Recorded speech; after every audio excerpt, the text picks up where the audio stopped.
Anandpur barrage प्रकल्पर कार्य समीक्षा कले जलसंपद विभाग मुख्य शासन सचिव श्रीमती शुभ शर्मा।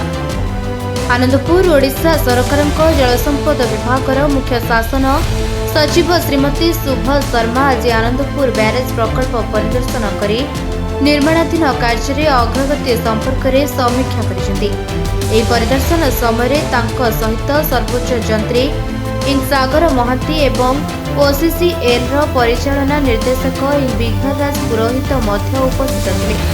मुख्य शासन सचिव ब्यारेज स्थल एवं केनाल साइट परिदर्शन कर चालू रही विभिन्न वैषयिक कार्यर तदारख करते। विशेषकर प्रकल्पर विभिन्न अंश यथा बैतरणी बाम पार्श्व मुख्य केनाल और बैतरणी दक्षिण पार्श्व मुख्य केनाल, सालंदी बाम पार्श्व मुख्य केनाल एवं एही केनाल गुड़िकर वितरण प्रणालीर कार्यकारिता उपरे से विस्तृत आलोचना करथिले। चालू रहितबा प्रकल्प कामकु नै श्रीमती शर्मा एक समीक्षा बैठक करथिले।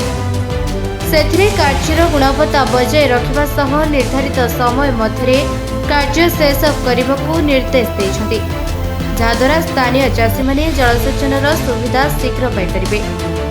एही अवसर में आनंदपुर ब्यारेज प्रकल्पर मुख्य निर्माण जंत्री मानस रंजन मंडल के प्रेम कुमार, अधीक्षण जंत्री आनंदपुर ब्यारेज विभाग शालपदा असित कुमार महांती, अधीक्षण जंत्री आनंदपुर केनाल विभाग शालपदा स्नेहाशीष बेहरा, मारकुणा केनाल विभाग मारकुणा दीपक महांती, सोर केनाल विभाग सोर एवं अन्य वैषयिक पदाधिकारी माने उपस्थित रही प्रकल्प संबंधी तथ्य उपस्थापन करथिले।